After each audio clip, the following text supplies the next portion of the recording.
Hello friends, कैसे हैं आप सब? बढ़िया। हमें आशा है कि आप सभी मस्त होंगे, स्वस्थ होंगे और बहुत बहुत खुश होंगे।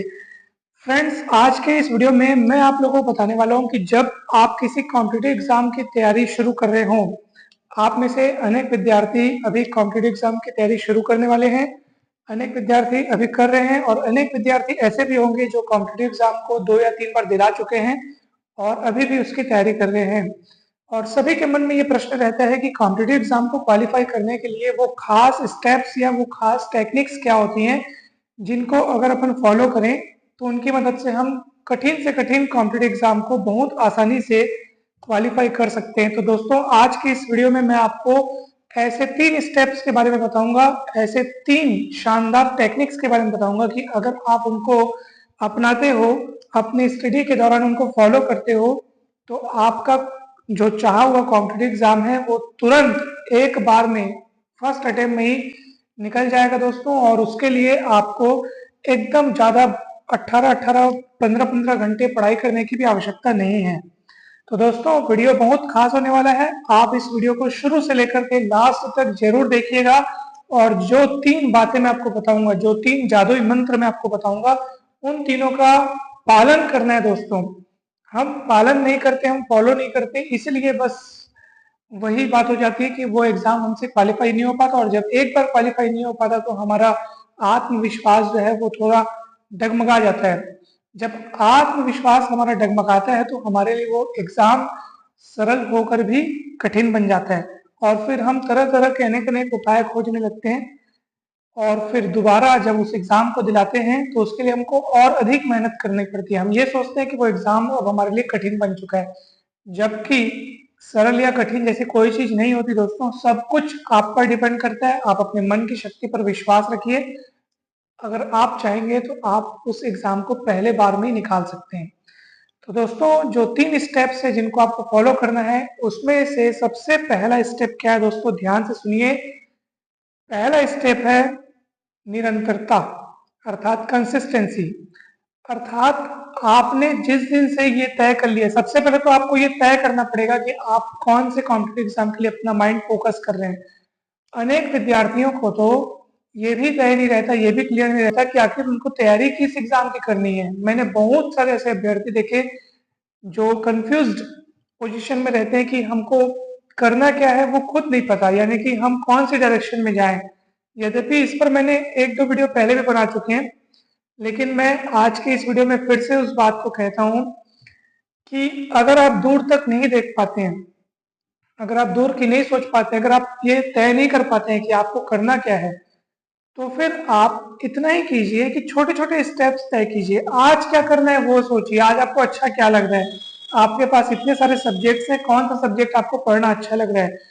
ऐसा एग्जाम को ढूंढो, ऐसे आप कॉम्पिटिटिव एग्जाम के बारे में सोचो जिसमें आपका मनपसंद विषय सबसे अधिक हो।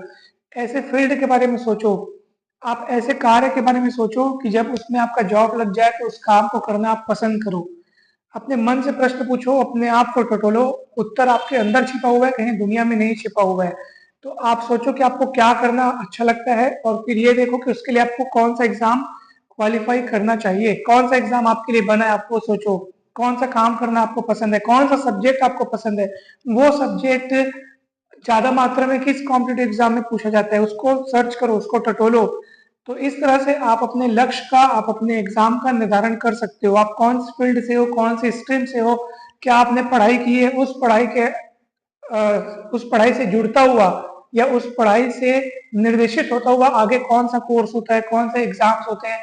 मान लो आपने बीए किया है या बीएससी किया है, बीकॉम किया है या फिर आपने बीई किया है, तो उससे उस लाइन में, उस दिशा में कौन कौन से एग्जाम होते हैं ये आप पूछो अपने साथियों से। क्योंकि देखो, फील्ड सबकी अलग अलग होती है।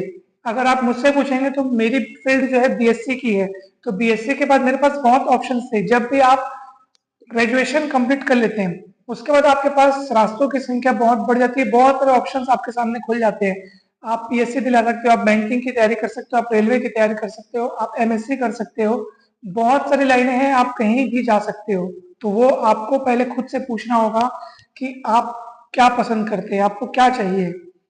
और जब इसका उत्तर न मिले तो मैं फिर से कह रहा हूँ, आप छोटे छोटे स्टेप्स करो, जो काम अच्छा लग रहा है उस काम को करो।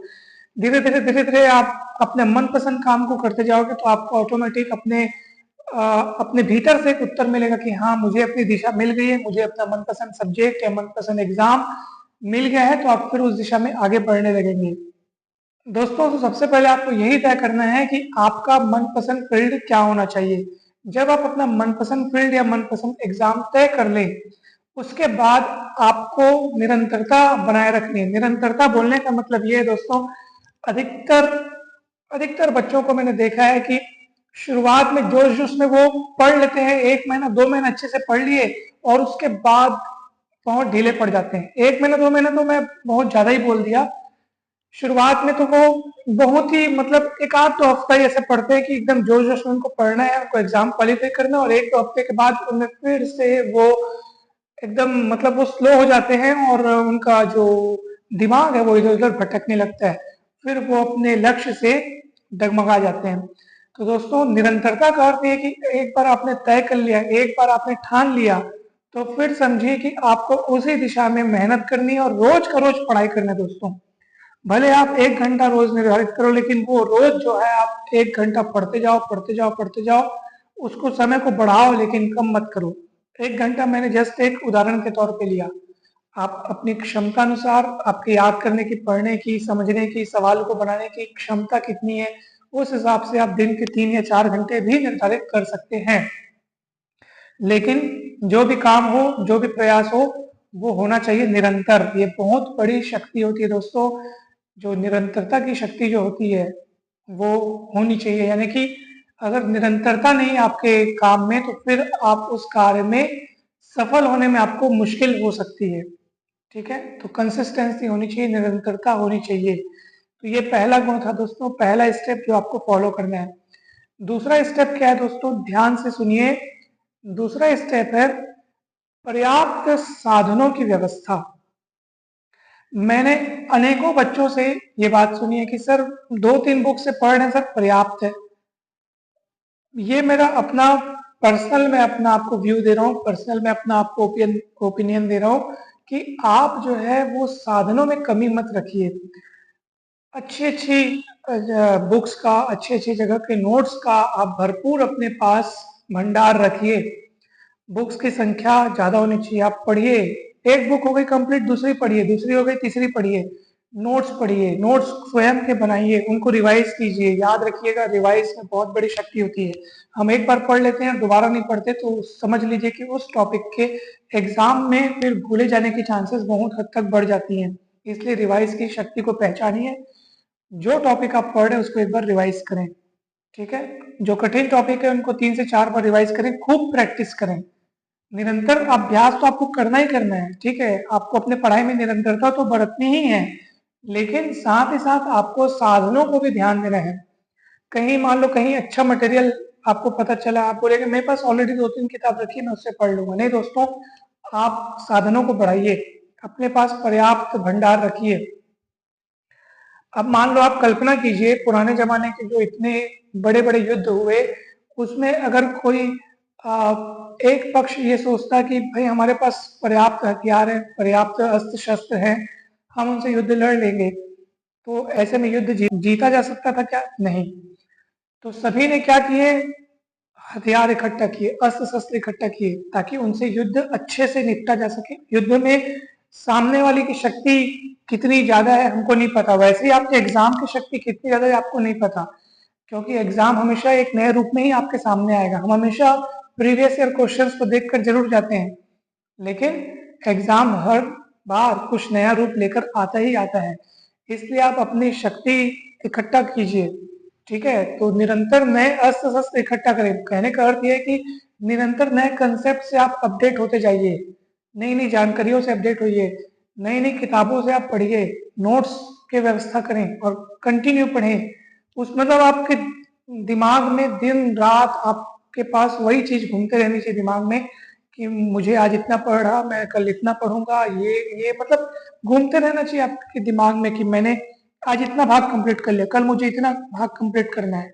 ठीक है, और अगर आप इस चीज को अपना लेते हैं दोस्तों, साधनों में अगर आप दिलेरी से अगर अपना मतलब उसमें जो आपका दृष्टिकोण है साधनों के इकट्ठा करने के प्रति, अगर आप सकारात्मक यानी कि बिंदास होकर के आप अपने पास मटेरियल इकट्ठा करते हैं, उसमें कोई भी कंजूसी अगर नहीं बरतते हैं, तो आप निश्चित तौर पे बहुत अच्छा मटेरियल अपने पास और मटेरियल इकट्ठा बस नहीं करना है, पता चला आप बुक्स बस खरीद के रखते जा रहे हैं, नोट्स बस खरीद के रखते जा रहे हैं, कोचिंग का आपने सब्सक्रिप्शन ले लिया है और बस उसको ठीक से ध्यान से कंटिन्यूअसली उसमें जुड़े नहीं हुए, तो ऐसा से फिर काम नहीं चलेगा।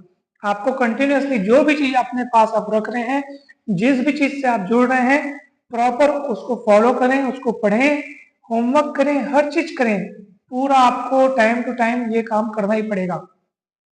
तीसरा स्टेप क्या है सुनिए दोस्तों, तीसरा स्टेप है सबसे बड़ा स्टेप जो मैं आपको बता रहा हूं, वो है टाइम मैनेजमेंट। किस बात के लिए टाइम मैनेजमेंट? हमारा डेली रूटीन का टाइम मैनेजमेंट। मैं आपको ये नहीं कह रहा कि आप 24 घंटे पढ़ो, 24 घंटे तो कोई पढ़ भी नहीं सकता। तो मैं आपको ये भी नहीं कह रहा कि आप अपने दिन के अति आवश्यक कार्यों के अलावा सिर्फ पढ़ाई करो और बाकी कुछ भी मत करो, ऐसा मैं नहीं कह रहा। मैं कह रहा हूं कि जब भी आप पढ़ें तो सजग होकर पढ़ें। जब भी आप टीवी देखें, जब भी आप मोबाइल चलाएं, जब भी आप घूमने जाएं, आप जो काम करें सजग होकर करें। अब आप कहेंगे सर ये सजग होना क्या होता है, तो ध्यान से सुनिए। मैं आपको एक उदाहरण के तौर पे बताता हूँ। मान लीजिए मैंने कुछ देर पढ़ाई करी और फिर मुझे लगा कि बहुत देर हो गया पढ़ते पढ़ते, हालांकि हुआ बहुत देर नहीं, 15 मिनट हुआ है, लेकिन हमारी मानसिकता ये बन गई आजकल कि हम थोड़ा सा पढ़ते हैं और फिर हमें लगता है हमने बहुत ज्यादा पढ़ लिया है। अब हमारा शरीर विश्राम चाहता है, हम थोड़ा मनोरंजन चाहते हैं, तो हमने थोड़ा देर पढ़ा होता है, उसके बाद हमारा ध्यान आकर्षित होता है मोबाइल की ओर या अन्य किसी मनोरंजन के साधन की ओर। अब जैसे मैं मोबाइल उठाया, उसके बाद उसमें ज्यादा कुछ मेरे को काम नहीं है, फिर भी मैं उसमें क्योंकि हर एप्स में घूमते घूमते व्हाट्सएप से इंस्टा, फेसबुक, यूट्यूब, इधर उधर चैटिंग करते करते करते कहाँ से कहाँ मुझे मतलब उस समय। अब देखो मैं आपको बताया ना सजग होने का अर्थ क्या होता है। अब अगर मैं सजग नहीं हूं तो उसमें कितना समय मैं गंवा रहा हूं मुझे पता नहीं चलेगा। 4 बजे अगर मैंने मोबाइल को पकड़ा था, 4 बजे मैंने अपनी बुक को क्लोज किया, मोबाइल पकड़ा, उसके बाद मोबाइल चलाते जा रहा हूँ, पता चला 6:30 बज गया और मोबाइल में ही हमारा अभी समय बीत रहा है। कितने घंटे हुए? 2.5 घंटे। इसे कहते हैं बेहोशी में काम करना। आप बेहोशी में जीवन जी रहे हैं, अगर आपको पता ही नहीं है कि आपका समय ऐसे ही निकलता जा रहा है। सजग होने का अर्थ ये है दोस्तों कि जैसे आपने मान लो अपने मनोरंजन के लिए, चलो मैं बोल रहा हूँ आप मनोरंजन के लिए अगर मोबाइल पकड़ भी रहे हो, तो मोबाइल आपके हाथ में आए, आपने टाइम उस समय आपको देखना है 4 बजे हैं, और खुद को उसी समय ये निर्देश दे दो, ये आदेश दे दो कि मुझे इतना मिनट ही मोबाइल चलाना है। जैसे मान लीजिए मैंने 15 मिनट निर्धारित किया।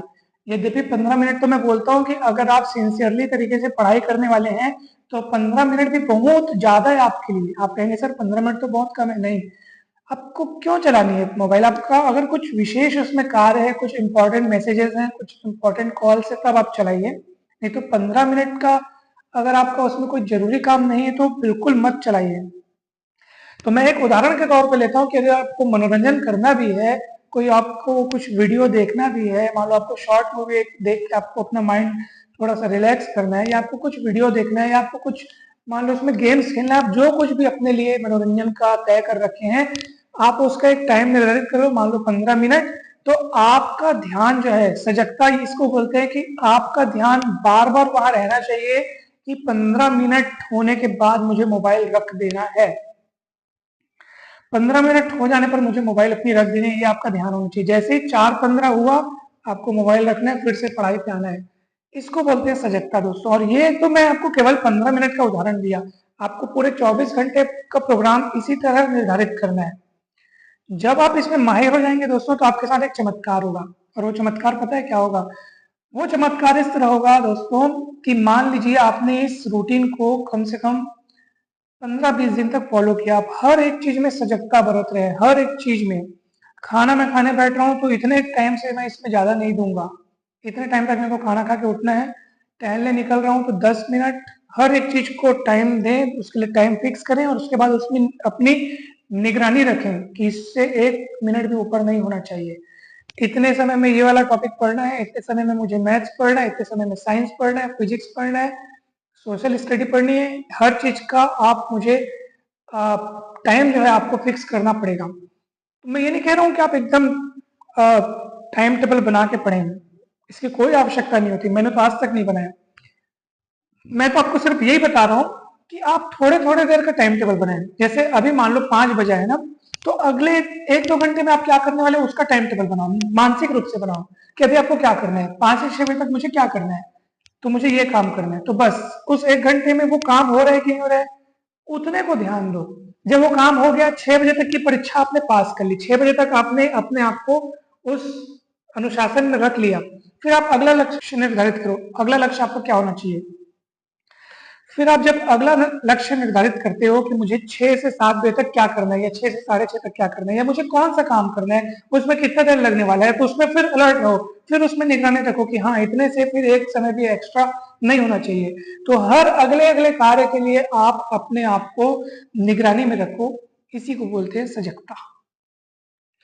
दोस्तों जब आप अगर आप इतने अच्छे से ये काम करने लग जाओगे, तो जिस जादू की, जिस चमत्कार की मैं भी बात कर रहा था, वो ये है कि अगर आप 15-20 दिन से ये आप सजग होकर के ये काम करने लगोगे, तो आपके साथ ये होगा दोस्तों कि मान लो किसी दिन आप रात को ये सोचकर सोए कि मुझे 4 बजे उठना है, ठीक है, मुझे 4 बजे उठना है। अब देखो, मैं भी ये सोच के सोता हूँ, और कई भी अनेकों भी ये सोच के सोते हैं कि मान लो अगर उनको जितने बजे उठना होता है, तो कुछ लोग उठ जाते हैं, कुछ लोग नहीं उठ पाते हैं। मैं आपको लिख के देता हूँ कि अगर आप में ये सजगता की प्रैक्टिस होगी, अगर आप में अच्छे से अनुशासन आ जाएगा ना, तो अगर आप ये मन में निर्धारित करके सोचते हैं कि कल सुबह मुझे 4 बजे उठना है, तो ये निश्चित तौर पे मान के चले कि आपको नींद भी बड़ी अच्छी आएगी, अच्छे से नींद करेंगे। ऐसा नहीं कि 4 बजे उठने के टेंशन में आप सोए ही ना, या ठीक से ना सो पाए, ऐसा नहीं होगा।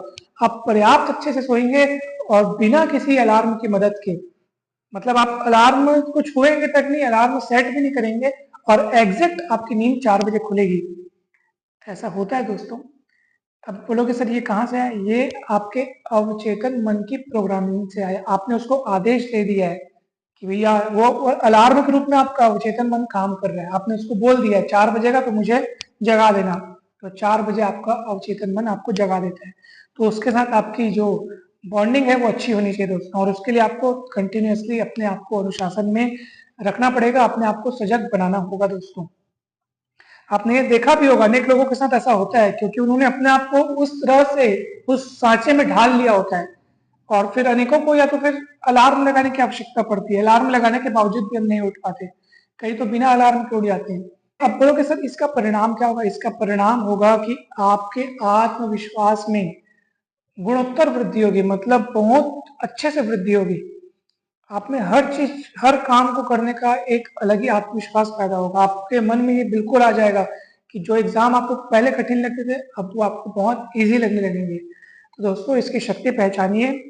तीसरी जो मैं आपको बात बता रहा हूँ सजगता की, उसमें शामिल है टाइम मैनेजमेंट, उसमें शामिल है अनुशासन। दूसरा स्टेप मैंने आपको बताया था साधनों की भरमार, अपने आप साधन आप अपने पास पर्याप्त रखें। और पहला स्टेप था दोस्तों आपके पास निरंतरता, कंटिन्यूअसली आपको पढ़ते जाना है, अपने आप में एक आपकी कंसिस्टेंसी आपकी पढ़ाई में बनी रहनी चाहिए। तो दोस्तों अगर आप ये 3 स्टेप्स को फॉलो करते हैं, तो निश्चित तौर पे आपके किसी भी एग्जाम के लिए आप हमेशा अवेलेबल रहेंगे उसको क्वालिफाई करने के लिए। मतलब आपके पास ऐसा कोई कारण ही नहीं बचेगा जिससे आप कह सके कि यार वो एग्जाम बड़ा कठिन है, मैं क्वालिफाई नहीं कर पाया। ऐसा फिर कोई कारण नहीं रहेगा, आप उसको जरूर क्वालिफाई करेंगे दोस्तों। तो हम आशा करते हैं दोस्तों कि ये 3 जो स्टेप्स थे वो आपको बहुत अच्छे से समझ में आए होंगे, और आप इनको फॉलो भी करेंगे तो आप इनका जरूर परिणाम देखेंगे दोस्तों। अगर वीडियो अच्छा लगा हो तो जरूर लाइक करें, चैनल को सब्सक्राइब कर वीडियो को शेयर करें। आप अगर किसी भी कॉम्पिटिटिव एग्जाम की तैयारी कर रहे हो दोस्तों, तो ये चैनल आपको बहुत हेल्प करेगा, चाहे सीजी व्याख्याता भर्ती परीक्षा हो, चाहे सीजी सेट एग्जाम हो, चाहे सीजी असिस्टेंट प्रोफेसर का एग्जाम हो, या फिर अगर आप 10th 11th 12th या बीएससी की क्लासेस में हैं, तो आपको मैथ्स और फिजिक्स की पूरी प्लेलिस्ट आपको मिलेगी। आप चैनल पर जाइए, प्लेलिस्ट देखिए, और अपनी आवश्यकता के अनुरूप आप वीडियोस देखिए। वीडियोस को लाइक करें, वीडियोस को शेयर करें, और चैनल को सब्सक्राइब करना ना भूलें। अगर आप किसी भी प्रकार के डाउट्स अगर आपको हैं, आप कुछ सलाह लेना चाहते हैं, तो बेझिझक हमसे पूछ सकते हैं, आप कमेंट कर सकते हैं, या फिर आप हमारे व्हाट्सएप ग्रुप में ज्वाइन हो सकते हैं। व्हाट्सएप ग्रुप में ज्वाइन होने के लिए आप हमारे दिए हुए नंबर पर आप मैसेज कर सकते हैं, डिस्क्रिप्शन बॉक्स में हमारा नंबर दिया हुआ है। और आप सभी का बहुत बहुत धन्यवाद दोस्तों। आप सभी खुश रहें, मस्त रहें, स्वस्थ रहें, प्रसन्न रहें और खूब खूब खूब सफल हों। Thank you so much.